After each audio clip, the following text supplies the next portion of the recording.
For much of American history, the idea of the American dream was simple. Work hard, get an education, save a little, and you could buy a home, support a family, and maybe retire comfortably. But for today's young Americans, that dream feels increasingly out of reach, because the economic rules of the game have shifted in ways that punish effort and reward ownership of assets that are already concentrated in the hands of older generations. And this reality is hitting millennials and Gen Z harder than any before them. Imagine graduating from college, burdened with tens of thousands of dollars in student debt, only to find that the jobs waiting for you pay barely enough to cover rent in a city where housing costs have doubled or tripled compared to what your parents once faced. And this is the reality for millions, because while wages have technically risen, they have not kept pace with inflation or skyrocketing living expenses, creating a generation stuck running in place. And yet, when you look at headlines, you'll often see stories about a booming economy, record-high stock market numbers, and GDP growth. But that growth is not shared equally. It flows disproportionately to those who already own property, stocks, or businesses, while young workers without generational wealth are left scrambling to afford basics, fueling frustration, resentment, and the sense that the system is rigged against them.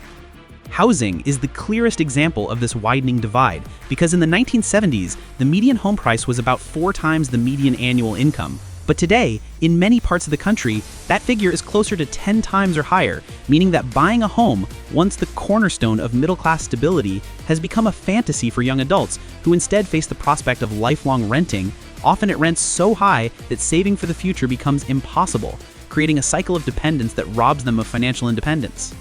And even those who manage to find decent-paying jobs are often locked into cities where housing prices and rents swallow most of their income, while moving to cheaper areas can mean giving up access to opportunities, a trade-off that feels like a lose-lose situation. Then add to this the crushing weight of student loan debt. America now holds over $1.7 trillion in outstanding student loans, and much of it belongs to millennials and Gen Z, who were told that higher education was the surest path to success, only to graduate into a job market that no longer guarantees security or upward mobility, leaving them paying hundreds of dollars each month just to service debt for degrees that may or may not have delivered the promised payoff, which in turn delays milestones like buying a home, starting a family, or even building savings, effectively pushing the American dream further and further out of reach. The job market itself reflects another paradox, because while unemployment numbers remain low, underemployment is rampant, with many young people working jobs far below their skill level or cobbling together multiple part-time gigs in the gig economy, an economy that is often praised for its flexibility, but in reality strips workers of benefits like health insurance, retirement contributions, or job security, turning them into disposable cogs in an endless hustle, one bad week or medical bill away from financial collapse.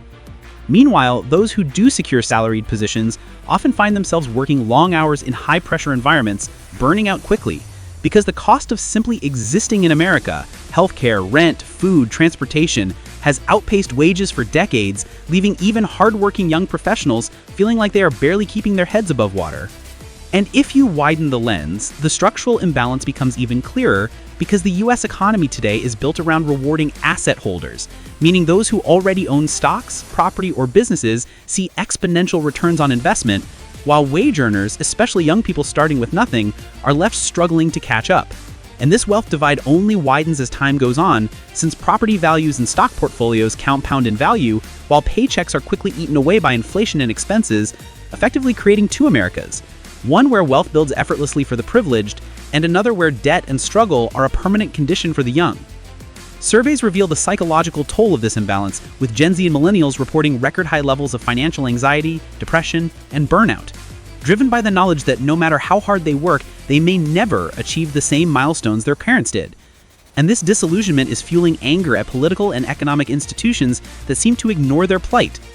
Some turn to radical political solutions, others retreat into apathy, but all feel the weight of a system that isn't built to serve them. And while older generations sometimes dismiss this frustration as entitlement or laziness, the numbers tell a different story. Today's young workers are more educated than their parents, yet earn less in real terms, pay more for housing, more for healthcare, and far more for education, while receiving fewer benefits, weaker job security, and little chance of upward mobility. A reality that explains why faith in the American dream is collapsing. And if nothing changes, the US risks not only an economic slowdown, but also a deeper cultural crisis. Because when a generation begins to believe the system cannot work for them, their faith in democracy and capitalism itself begins to erode, setting the stage for a future defined not by hope, but by resentment, disillusionment, and unrest. And that is the true danger. Not just that young people are struggling now, but that the very idea of America as a land of opportunity may vanish with them. If part one laid out the struggles young Americans face in today's economy, then the pressing question becomes, what can actually be done to change the trajectory? And how can a nation that prides itself on opportunity ensure that its youngest citizens are not permanently locked out of prosperity? The answers are complex, but they begin with addressing the root structural issues, housing, education, wages, healthcare, and wealth distribution that have tilted the playing field so heavily against millennials and Gen Z. And the first and perhaps most urgent is housing reform, because no matter how hard a young worker tries to save, they cannot outrun a system where housing costs rise 3 to 4 times faster than wages. And solutions must include zoning reform to allow more affordable construction, investment in public housing, and policies that discourage speculative real estate practices that turn homes into financial assets rather than places to live. But beyond housing lies the issue of wages, and while America celebrates its low unemployment rates, what truly matters is wage growth relative to cost of living.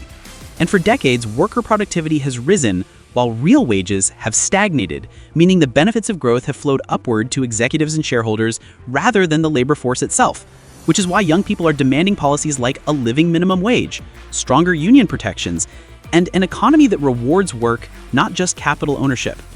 Education is another battlefield because student debt has become a defining burden for this generation.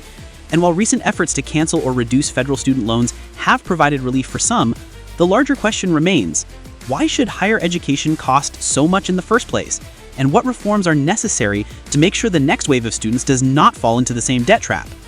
Advocates argue for tuition-free community colleges, expanded scholarships, or even a complete rethinking of how education is funded in America. But without systemic change, young people will continue to carry debt into their 30s, 40s, and beyond, limiting their ability to participate in the broader economy. Healthcare, too, is an anchor weighing down young Americans, as many are forced to choose jobs not based on passion or skill, but on whether those jobs provide insurance. And even then, deductibles and premiums eat away at wages, making universal or more affordable healthcare solutions not just a moral debate, but an economic necessity for the next generation. Beyond these immediate reforms lies the larger question of how America adapts to the future of work itself, because automation, artificial intelligence, and shifting global supply chains are already reshaping industries. And while older generations often view these changes as distant threats, for young people entering the workforce now, they are immediate realities, raising the stakes for investment in reskilling, training, and creating pathways into new industries that will dominate the 21st century economy, from green energy to biotech to AI development. But reforms alone will not fix the generational wealth divide, because asset ownership remains the key to economic stability. And unless younger generations can gain access to property, stocks, or business opportunities, they will always be behind, which is why new ideas are emerging, from baby bonds that give every child a small financial foundation at birth, to tax policies designed to reduce wealth concentration at the top, to innovative programs that make stock or profit sharing more accessible to employees, ensuring that workers benefit not just from wages, but also from the growth of the companies they build. And perhaps the most overlooked reform is cultural, redefining what success and security look like in a society where the old milestones, home ownership by 25, marriage by 30, retirement by 60, may no longer be realistic. Because unless America is willing to adapt not just its policies, but also its cultural expectations, young people will continue to feel like failures for not hitting standards that no longer align with economic reality, breeding frustration that spills over into every aspect of society. Politically, the consequences of ignoring these issues are profound, because young people are already showing signs of abandoning traditional parties, skeptical of both Democrats and Republicans, and increasingly drawn to movements or candidates who promise to break the status quo, whether through progressive ideas like universal basic income and wealth taxes, or populist calls to tear down the system entirely. And if mainstream leaders fail to address the underlying economic concerns of youth, America could face a future of extreme political polarization driven by a generation that feels systematically betrayed. But it's not all hopeless. History shows that economic systems can be rebalanced, and just as the New Deal reshaped America during the Great Depression, or as the post-war boom built a thriving middle class, today's crisis could become tomorrow's opportunity if leaders are willing to be bold. Because solving these issues would not only empower young people, but also strengthen the entire economy, as financially secure youth would spend more, invest more, and innovate more